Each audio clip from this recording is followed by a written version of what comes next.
Should we start? We will start.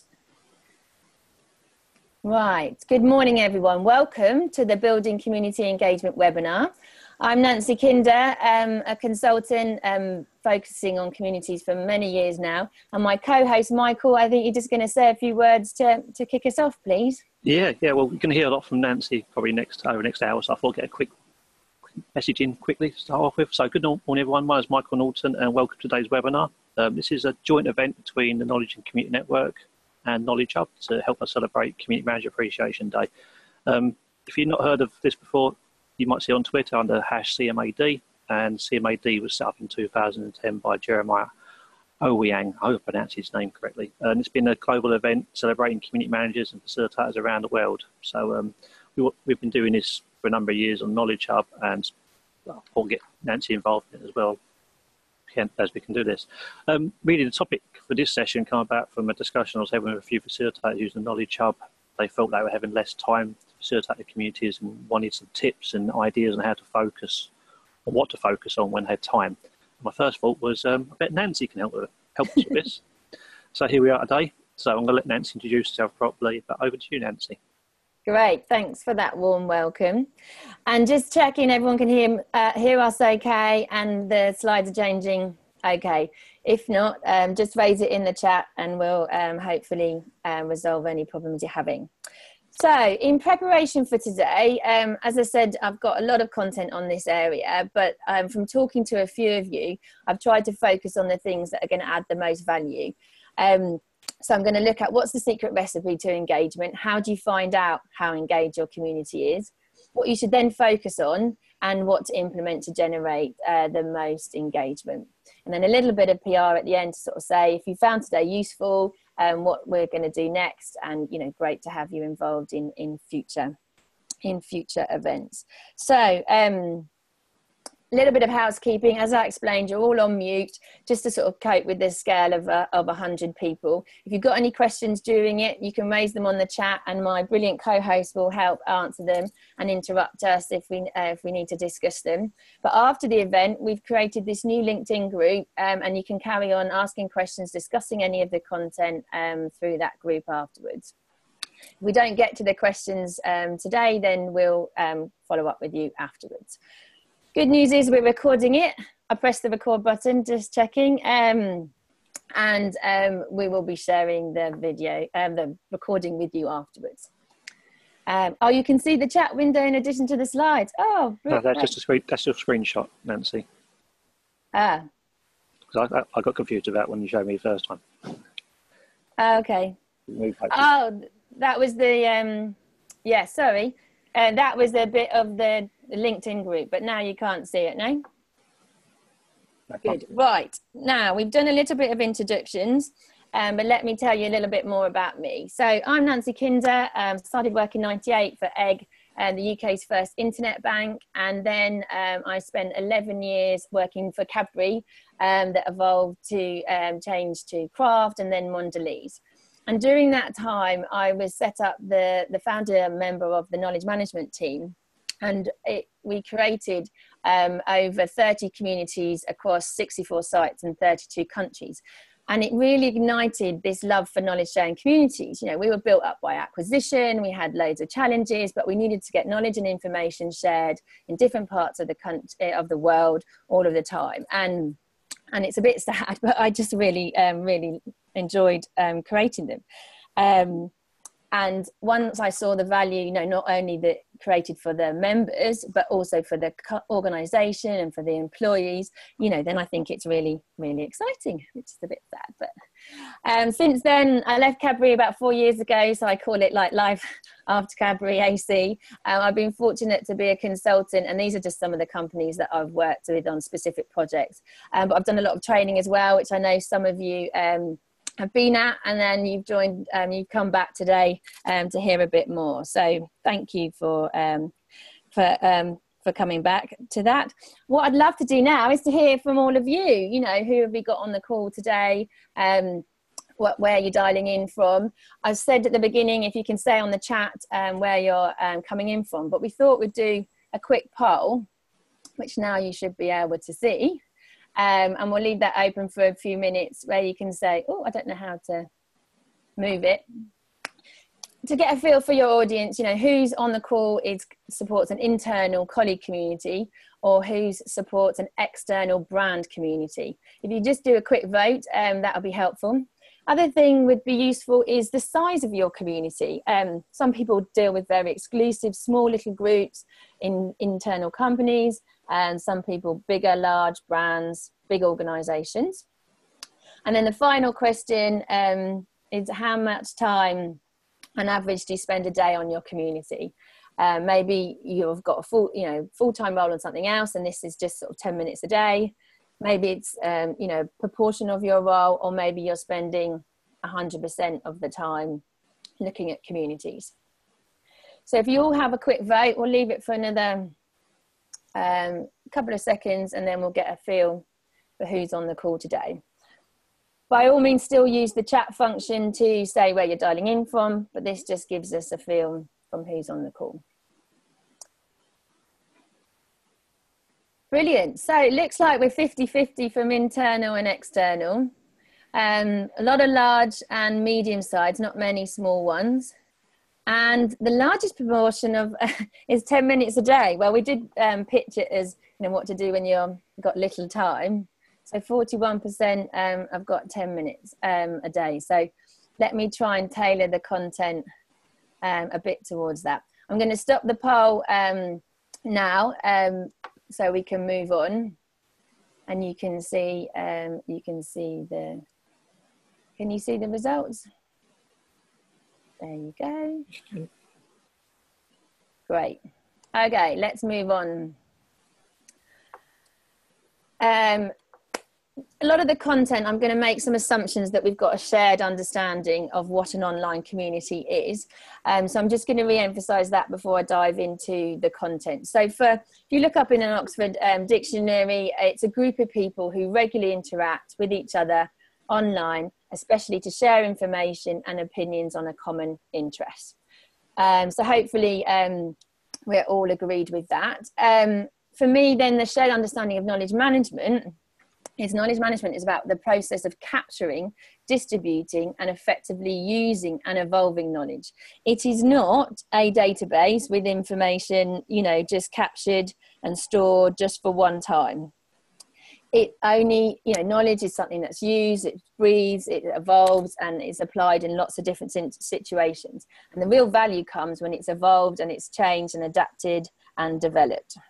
So for me, communities are so important in knowledge sharing because they really help keep that knowledge alive through the relationships that are created through the community. So for me, and we can have a debate about this another time, but knowledge sharing communities are this specific group of people who have developed relationships from regularly interacting around a strong common interest.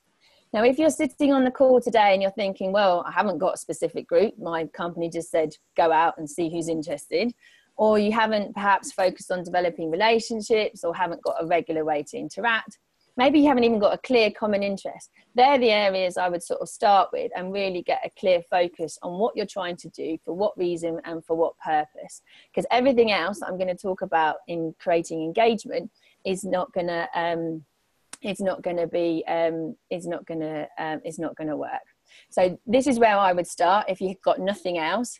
There's lots of other, Fitbit, there's an example there. It's very clear the Fitbit community is a place to exchange solutions and advice for products, but discuss your health goals and lifestyle. So that's the common interest. So you can join the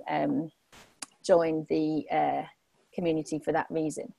I'm not going to go into any of these, but these are all the references. I've got hyperlinks so you can look up these. But if you're not clear on what your community is trying to do, then I would definitely go back to some of these basic models and get, refresh on why your community is set up. For me, this is the framework that I use. These are the foundations to any community. These are like the building blocks that you need to have a strong, stable, sustaining community. So this is what, but you all come because you've got a shortness amount of time and you wanted to know what to focus on. So I'm going to pick a couple of these today to sort of go into a bit more detail.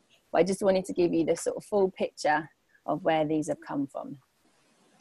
So we've done the introductions. I can see the chat still coming through, which is fantastic. Unless there's anything urgent to pick up on, I'm going to move on to the content on what is the secret recipe. So what are the things to focus on? So often we find in communities that, especially many of us that have been working it, that you're faced with, you're competing with other people for other priorities and other things to do. All of us have a million of things to do at the same time. So the only way you can get people to focus on this is if it's something that's important to them, if it's going to help them deliver something, help them find an information or a source or a person or something like that. So we really need to connect what we're doing to something that matters to them. Why bother? Maybe they've tried a couple of things before and it hasn't had any success, so there's no incentive. So we need to connect to that feeling as well. It's not my job. It's not, people don't understand the connection in a sort of longer term value. It's a bit of an inconvenience. It's somewhere else that they've got to go to. Maybe they don't know about it and things like that. Particularly in internal communities, there's always this risk of if I share what I know, I'm going to lose my role, or I'm not going to be respected, or all of that sort of stuff. And you find that particularly with a subject matter experts. But once they can connect to seeing what the value for the group is and how their knowledge could be reused and applied elsewhere, often these sort of people are turned on and feel more connected and might support you. So first of all, if you've not done anything else, is sort of look at what the barriers that you faced and see what you can address. But as I explained, I'm only going to focus on 3 things this morning. And for me, wherever you are on your community journey, whether you're just starting or you've been doing it for 10, 15 years, the most important place to start is to measure and to review and observe what's actually working. Have some sort of assessment on what's popular, what's not, and what are the benefits. Because if you're doing a lot of stuff and it's not converting into value either for you or for the members, then it might not be right to continue, or you might need to sort of change focus. Other thing to do is champions. Community work is impossible without having a core group of people behind you that support you, that sort of share that vision. They can help support and develop your community with you. You don't need to get everybody, but if you get a core group, that's gonna help you. And then the other thing I'd focus on is engagement. So, which is the topic today, but how do you do that regularly? What sort of moderation or communication are you going to keep going with and continue? So I'm going to take each of those in turn, and I'm going to tell you, if you have 10 minutes a day, an hour a day, what you can focus on. So hopefully that will give you some ideas throughout the whole group. So the answer to what is the recipe, it's as I've just explained. It's research, really understand what's going on, build relationships with groups of people that you can foster and help support the community. And then whatever you do, keep it regular and keep it relevant. A lot of us sit in our ivory towers or in our home offices and think, I know what my community wants. I'm going to keep doing the same things at the same time every week, and it's going to magically convert into value. It's got to be relevant. And if things are changing and trends are changing in your organization or your brands, you've got to keep the conversations on the community. So that, how can you find out, is having the relationships. Right, I'm just going to pause for a second, and Michael, you can tell me if there's anything that I'm missing on the chat, or if there's any problems. No, you can carry on. Great stuff. I get a bit excited. I'm very passionate about this topic, so just if I'm going too fast or anything, just let me know. Recap, recipe for engagement. Lots of research, build relationships, and regular and relevant content. But how do we do that? Let me give you some ideas on how you could develop it. Starting with number 1, research. Many of you said you've only got 10 minutes a day, but how are you using that 10 minutes? Are you actually just reacting to what's happening there, not actually thinking through those reactions, and you're not seeing any trends, observing with what you're focusing on? Literally stop, have a look, see what the quantity is like, what the quality is like, who are the authors, make a note of you know, of regular authors, responders.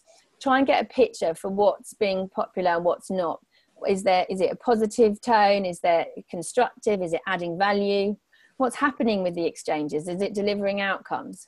That goes back to your objective. If it's going off topic and it's going down an area, and often maybe a group of quite strong individuals are taking you down an angle that you don't want to do, don't keep thinking, oh, because I'm getting content or I'm getting responses, that's positive. It's not, it's taking you off what your community is trying to do. So if nothing else, don't be reactive, just stop, take that 10 minutes and really review and try and make some notes of some things that you could do differently. Most important, is it meeting the objective and is it adding value to the members? If it's not, then you're going to start making a plan, and I'll give you some ideas on that, on what to focus on. If you've got an hour a day, fantastic. Maybe you've got an online platform, or you've got some insights and you've got some data. Maybe you're just reporting on the same things every time. Maybe you need to spend a bit more time looking at it and seeing what those trends actually mean. What's most searched, what's most viewed, what's most active. And it goes back to, is it adding value and does it meet the objective? If you're getting lots of peaks at different times, but you're not getting a steady improvement, what are the gaps in between? Maybe you need to fill those with different activities or discussions or things like that. It's very easy, especially when you get drawn into a community, to look at the data and get a bit like, you know, oh, it's the same every month, and you're not, it's difficult to sort of pick what the specific challenges or changes are happening.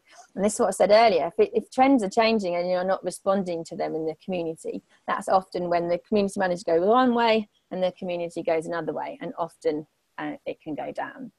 So make sure you make that time to look at your data. If you've got 100% of your time is focusing on this, then, you know, you should be doing surveys. Maybe you've got a really large audience.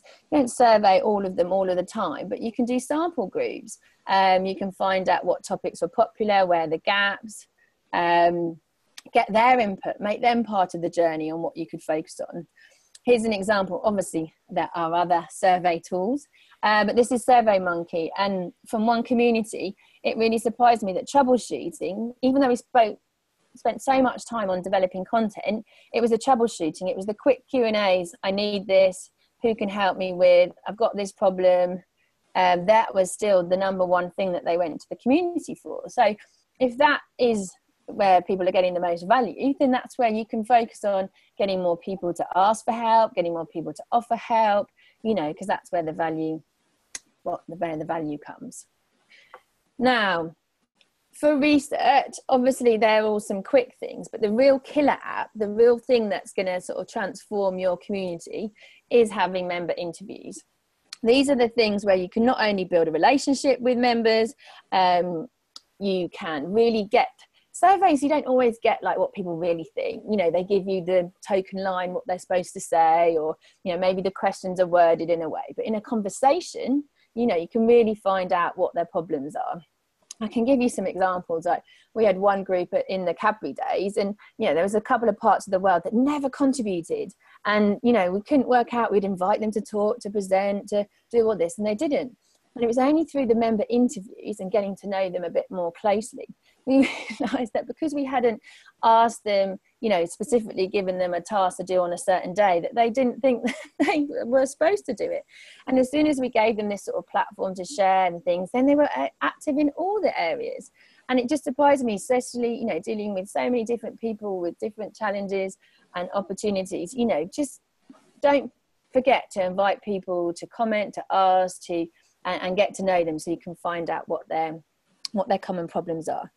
Same goes for the big communities. I've got a client, it's got 1.5 million monthly members visiting their community site. Now, we can't possibly build relationships with all of those, but we're taking a sample, some high active, some low active, and trying to get some insights from that 100.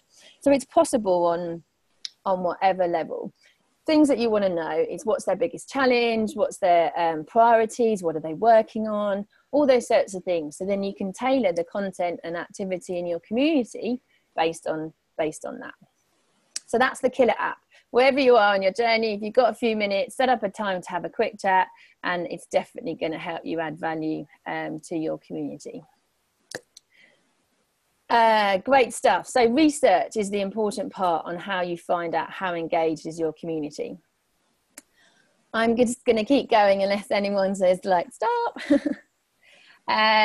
So thank you. So how do we find out what to focus on? So you've done this research, you've had a look at the data, or you've just observed the activities. Well, hopefully you've identified some trends or some people that you might not know well at the moment, but you should build relationships with. Why do we do that? It is an age-old fact that people who have developed relationships engage more and share more value-adding knowledge. Now, it's impossible to create relationships, you know, instantly online, all this sort of stuff. But over time, especially if it's facilitated well, people can feel really close and engaged and really share more value. So it's up to you as, you know, sort of community manager to help accelerate those relationships. So to do things that sort of help make that happen. Like today, we've done the introduce where you're from. You know, immediately you've got a connection with the name, not just a person. Maybe you can picture where what it's like for Pavel in Zurich and places like that. So anything you can do to connect people, to make feel a bit more familiar with each other, you know, at levels that they're comfortable with, is only going to help you get more value on the community. Now, does anyone understand the social proof theory? If you're walking down a street and someone looks up at a window, you can't help but look up at the window too. You're not sure why, you're just doing it because everyone else is doing it.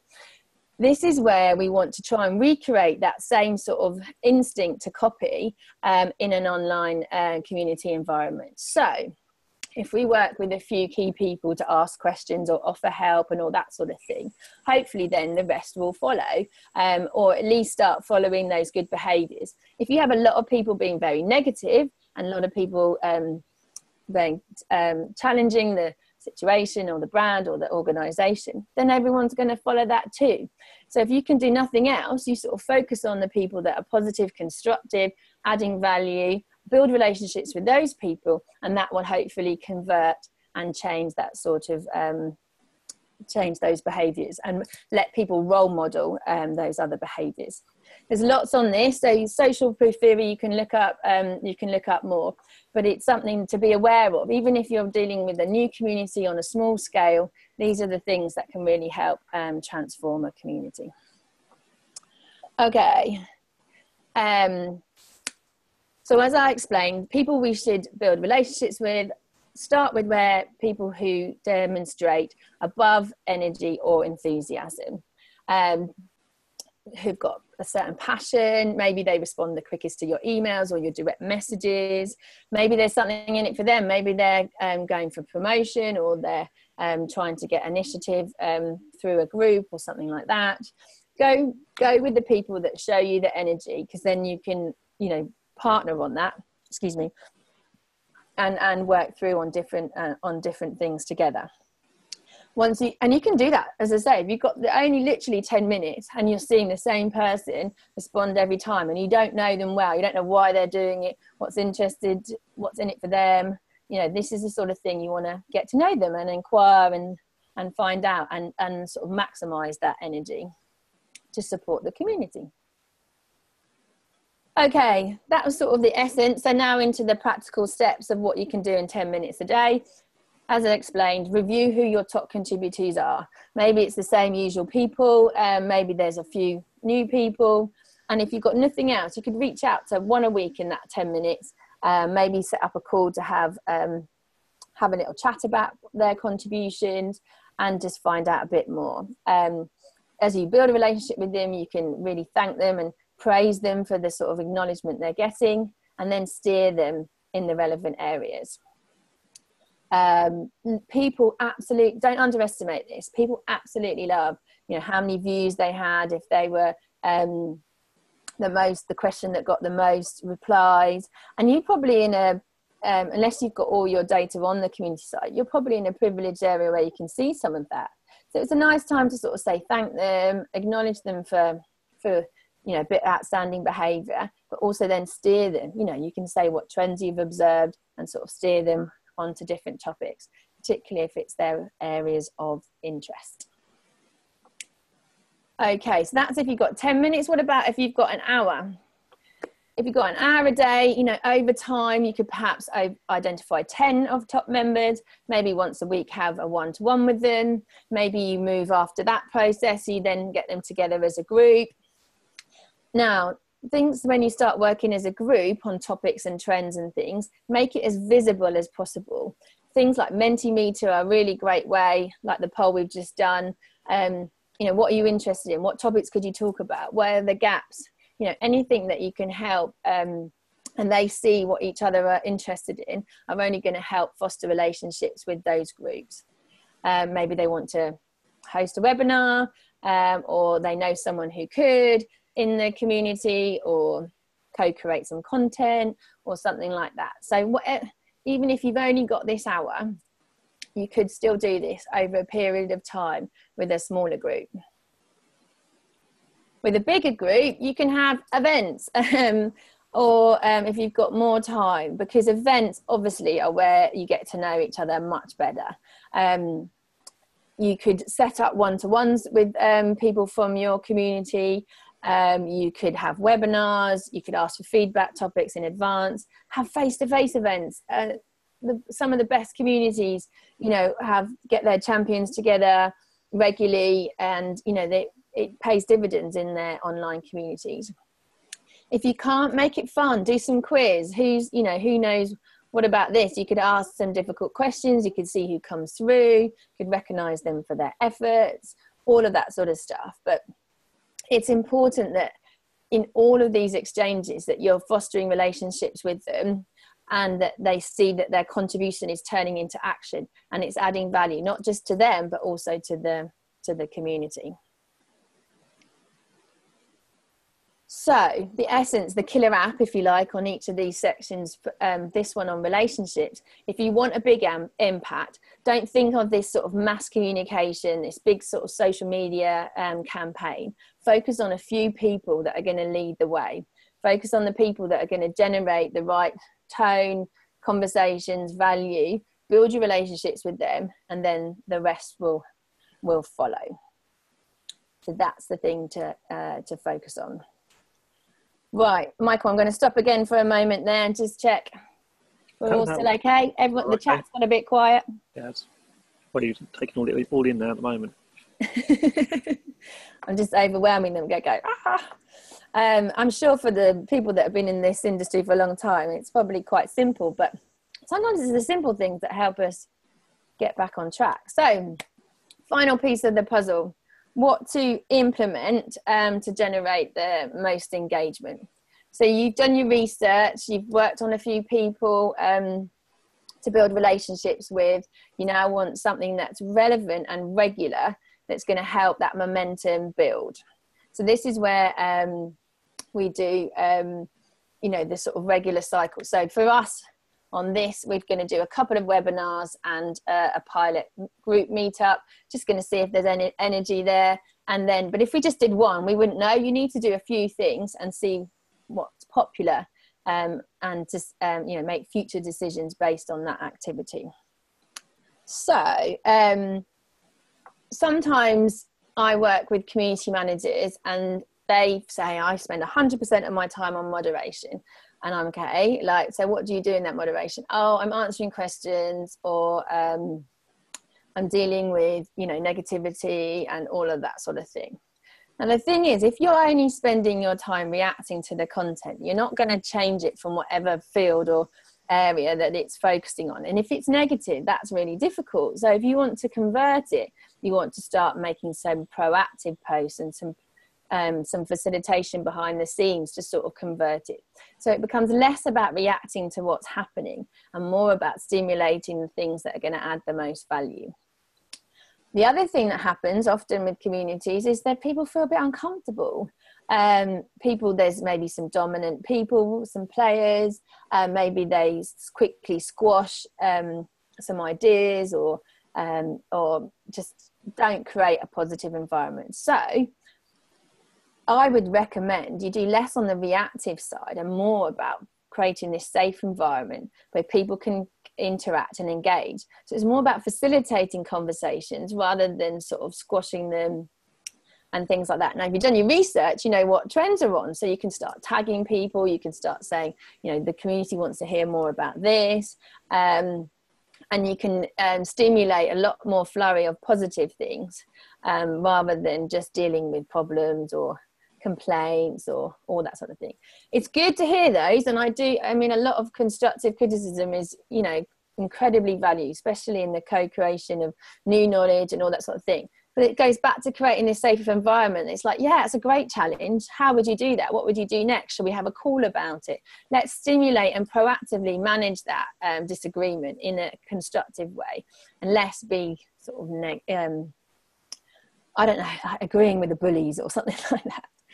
So less about reactive, more about stimulating it. Don't forget that.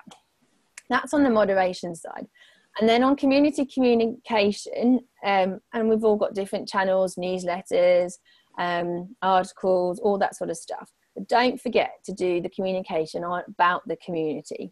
This is where the brand communities sometimes fall down, because they're so passionate about sharing, you know, product news or things like that. They forget to celebrate the successes of the community. So you really want to share, you know, how many members you've got, how many posts you've had, feature names of those positive contributors, and do it in a real regular frequency, so people, and I mean, it feels a bit cheesy, but you know, like member of the week, or you know, most viewed discussion or document, or things like that.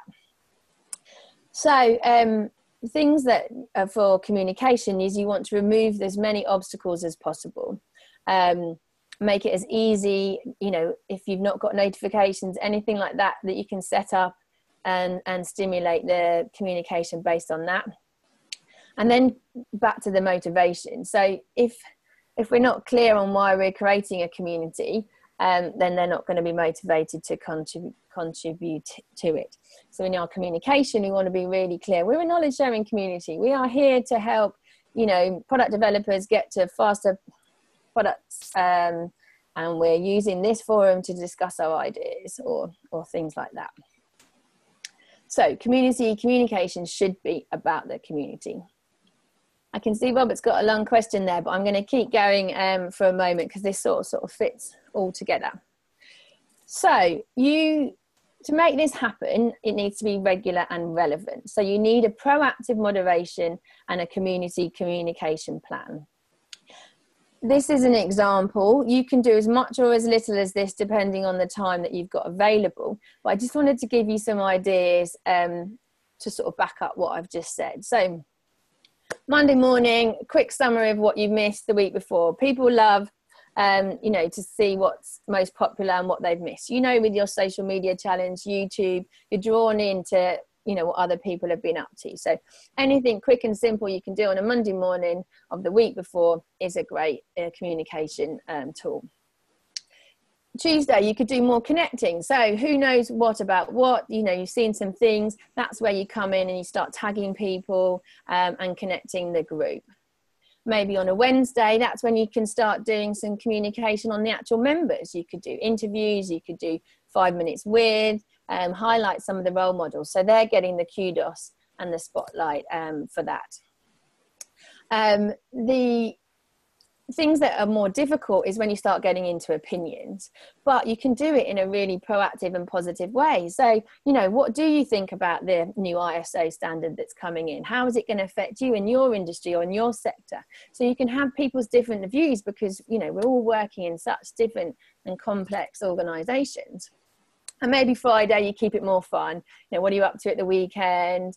What are you trying for the first time? Anything like that, to sort of, people for some reason are very much more comfortable sharing things like that on a Friday.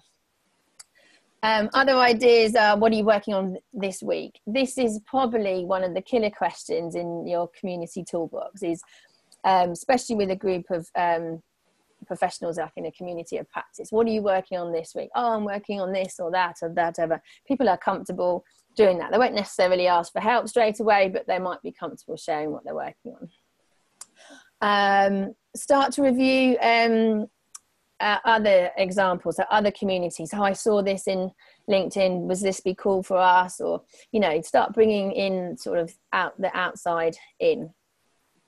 Community spotlight. So member one week, then community the other week, progress, stats, data, that sort of thing. The second tool I would say is, what in comparison to what you're working on, is I saw this and thought of you. This is such a lovely way of saying, you know, this is relevant to you because, you know, it's something that you're interested in, and it's just such a great way of sharing information. You could build that and have opinions and ask questions on it and all that sort of stuff. But, you know, that's the sort of thing we want to keep communities sharing. And then a final one, like we used to do this a lot in Canberra, like share your photo from your desk, and it could be like just a load of other PCs or rooms, or, you know, some of them were quite exotic and interesting places. And it you know what, that on a Friday changed the group of the discussions the following week when we did things like that. You know, what was in your lunchbox, what was in anything like that. It was just a nice way that people felt more connected, because everyone had an opinion on someone behind a name or you know, something like that. So these are the sorts of things that could help you. So that's a lot in one go, and I said I would help you focus. So I've got some ideas. I've got some ideas here. So if you've got nothing else, you've only got 10 minutes, start a discussion once a week, have a plan for 4 weeks, and tag people that could contribute because you've known them from your relationships or from the research. You do that for a month, maybe the next month, work out on other members who could ask a question and alternate and start doing that. So you're role modeling the right behaviours, but you're building up a momentum of others to do the same.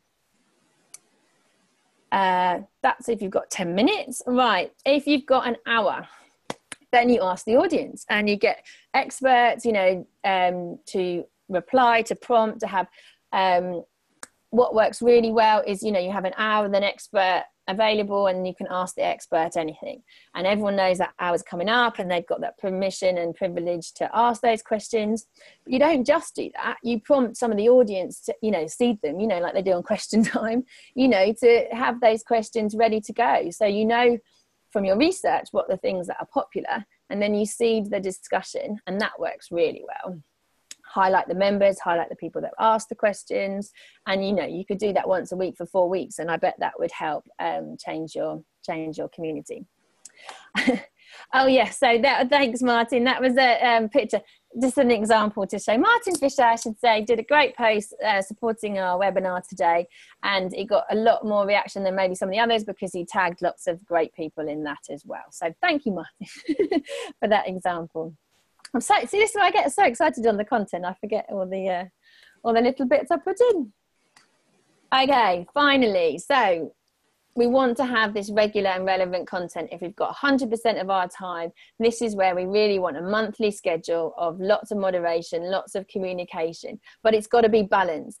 I know so many community managers that will show me their moderation plan and it's all them. It's all them being, you know, the champion, being the facilitator of it. You've got to balance that with activities by the members. So make it your to-do list to go and see who could ask a question next week, who could share an update, who could do the Ask Me Anything, some things like that. So it's much more, you become sort of this behind the scenes facilitator rather than the champion doing all the talking. Reach out to people, invite them, lead them to them, celebrate it, all that sort of stuff. GiftGaff, if you're not familiar with, it's a mobile chip provider, isn't it? It's a mobile phone provider, but it's completely supported by its members. All the ideas, product innovations, all of that stuff is developed and discussed with the members, so they really feel part of the journey. So much so, their questions, I think on the forum, are answered like every 90 seconds. I mean, for a customer service community, you can. And this isn't from hundreds of staff, this is from the community members answering other community members' questions. which is just a fantastic statistic. And I'm very proud, you know, of the work that they do. Other thing, they're proudly celebrating, they've got 660 ideas that came from the community that are now in the product as well. So definitely, if you need some inspiration, go and have a look at some of these guys and see how they're doing stuff, because it's very positive, it's very constructive, and people are feeling really, you know, engaged in the community. So what you're aiming for here, and as I say, this might be a shift for some of you, is to be sort of the conductor, to be sort of a bit more discreet, a bit more behind the scenes. You know, I know how hard it is. It is incredibly difficult. But if you shift from being always the person starting the conversations or moderating them, then, you know, it's not going to change. Your work is much better if it's working with these champions and getting them to do some of these things for you. And if you go where the energy is, then you're going to get really great results.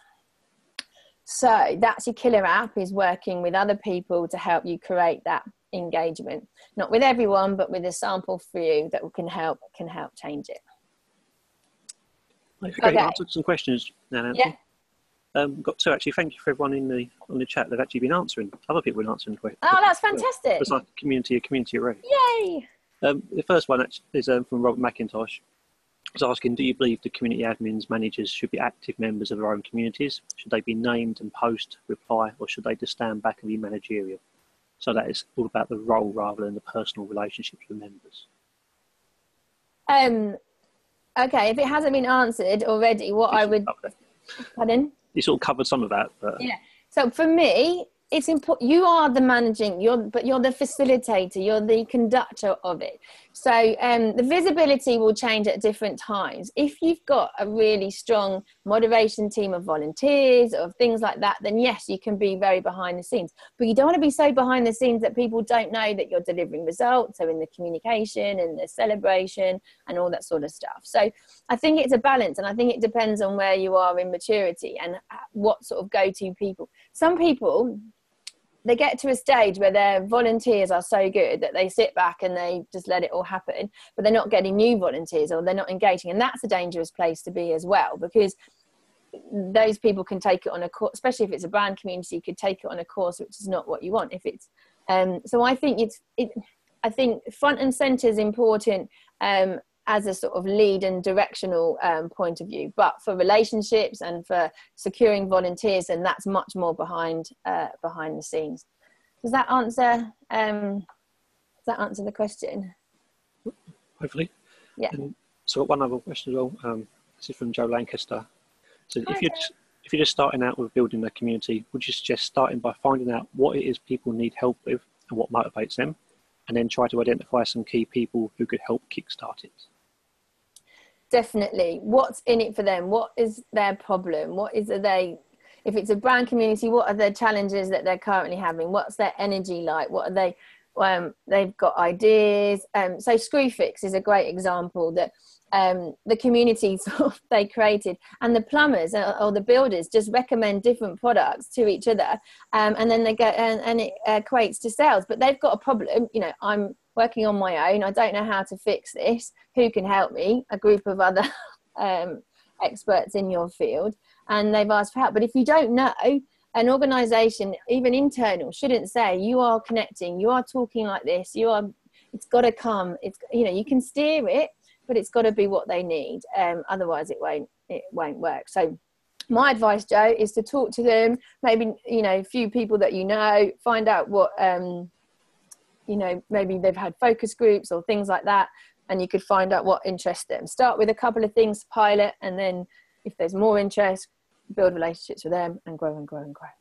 Yeah, so I was going to add to that as well. I mean, something I've used in the past, that we've done a wants and offers exercise with a lot of communities. Just ask, say, top 5 things you want from this community, top 5 things you can offer, and you start getting people matching up, and that then gives them motivation to take part, because they start seeing the what's in it for them very, very quickly, and also you start to identify the people that could be key to your group as well, the ones that are really got the energy as well.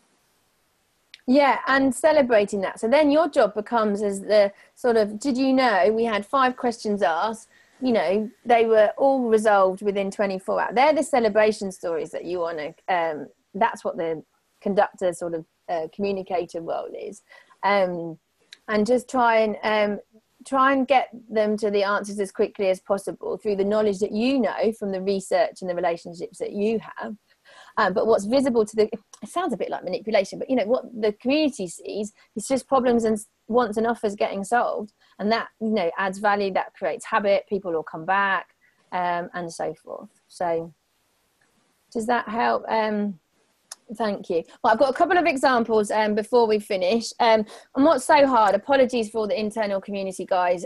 Obviously I can't share internal communities with you, so they're all external ones, but hopefully you can connect to see some of these. Tax Linked is a community for lawyers, tax advisors and accountants. They're independent, so you know, they might not necessarily be able to compete with some of the big guys, but they all had a need. You know, they all realized that they couldn't cope with the evolve and the, you know, the challenges that this area was providing, so they created a community. We had, as you can imagine with lawyers and things, very low engagement to begin with, because they were, no one wanted to go first, no one wanted to ask for help, you know, these are their competitors.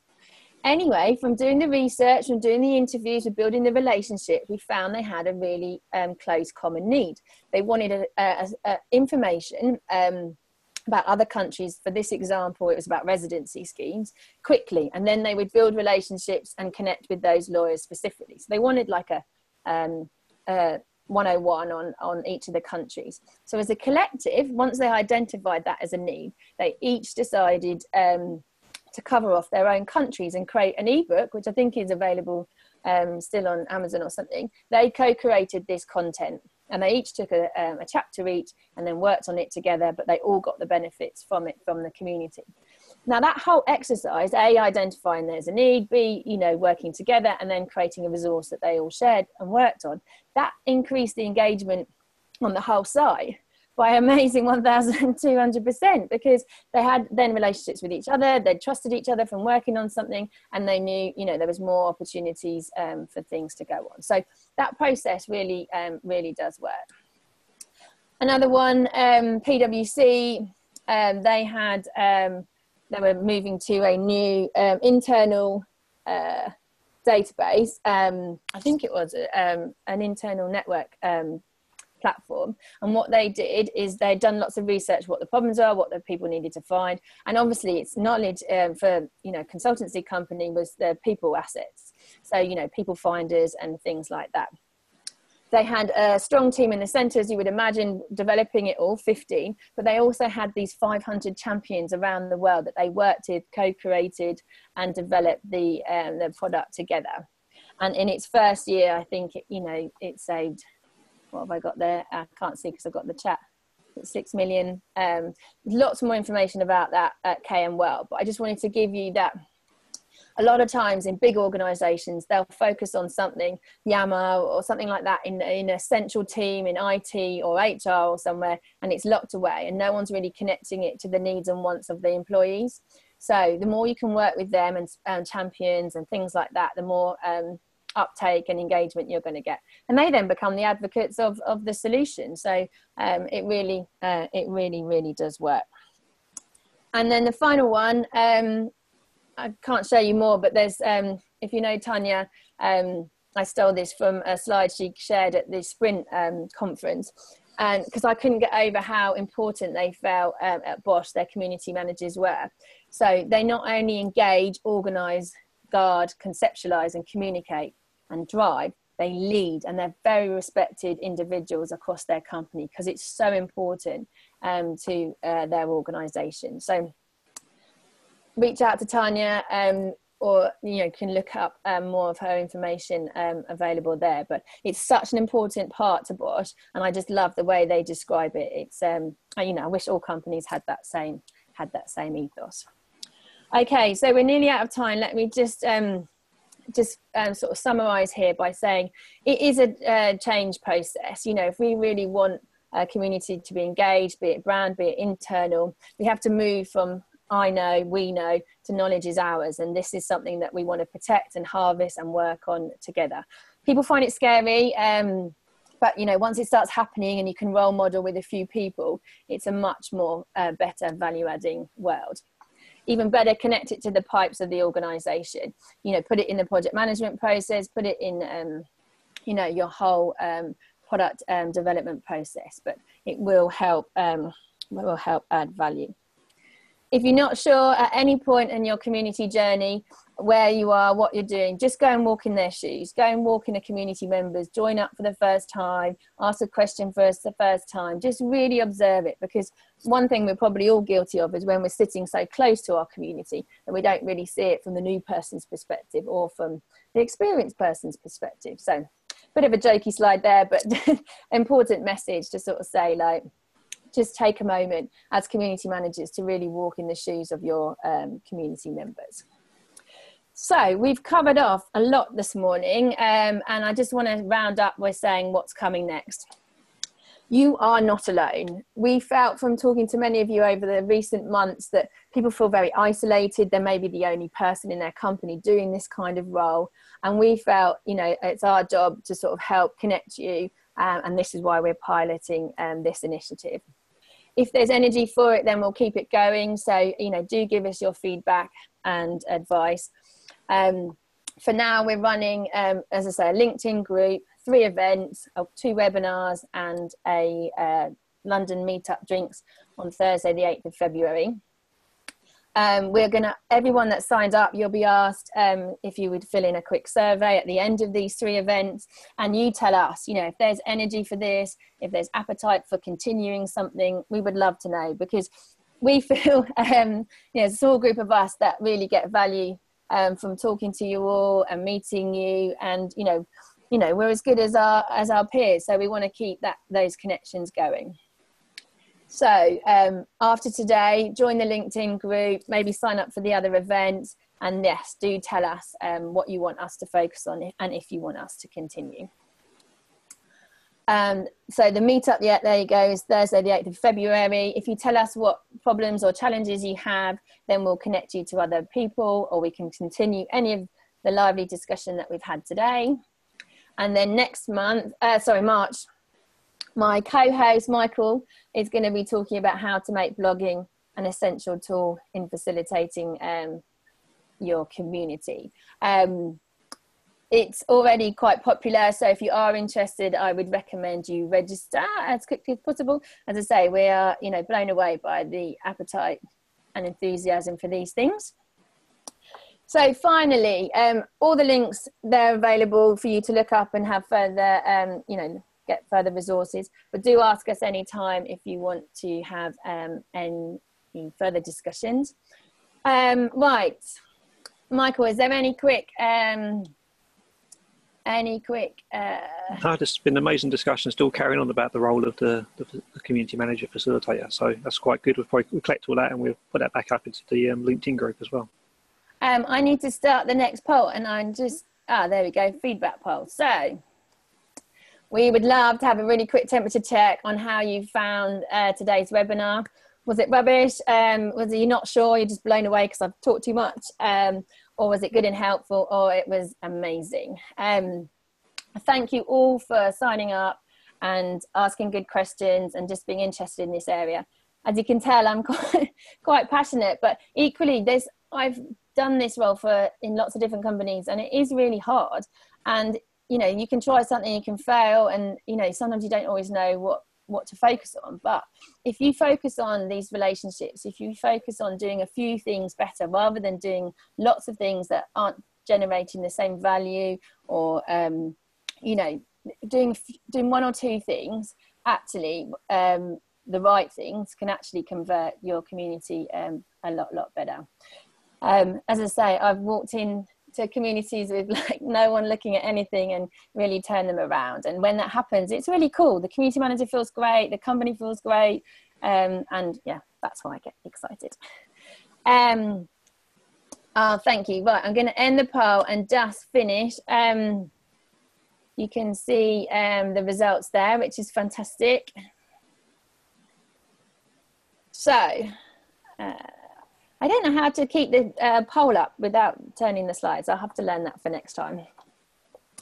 But great response. 70% said it was good and helpful. 26% said it was amazing, and 1 said not sure, which is great. You know, we're not going to hit it every time for everyone, so that's fantastic. So I will leave you with, don't forget to focus on your research, build relationships with a few people that have got energy, and then make some sort of sustained and regular activity that the members really want. Know your audience and celebrate those successes. Special thanks to the people that helped me with the slides, and to my great team that over the years have helped me so much. Michael, Arthur, Louise, Darren, Todd and Erica. They've all been a great support over the years. Michael, anything else? Anything else to? Not at the moment, no. But I mean, some nice little bits here that we'll take on board, and we'll put forward in the LinkedIn group, really, especially around that the role of the community manager and different options you've got, and different perceptions that people may have about it as well. So that's been really good, and a lot of people saying thank you as well. So good presentation. And definitely the role, even in the same company, that's one of the hardest things, you know, to get a consistent view and respect for the community manager and what, you know, what's their role versus other people and things like that. So just to recap, we will send you all this. We will continue the discussion in the LinkedIn group. And yes, do give us feedback and let us know. There's so many areas of this we could talk about. What's pressing for you, what's important, and, you know, maybe we can see you at another event and address some of those. Good stuff. Any quick question before?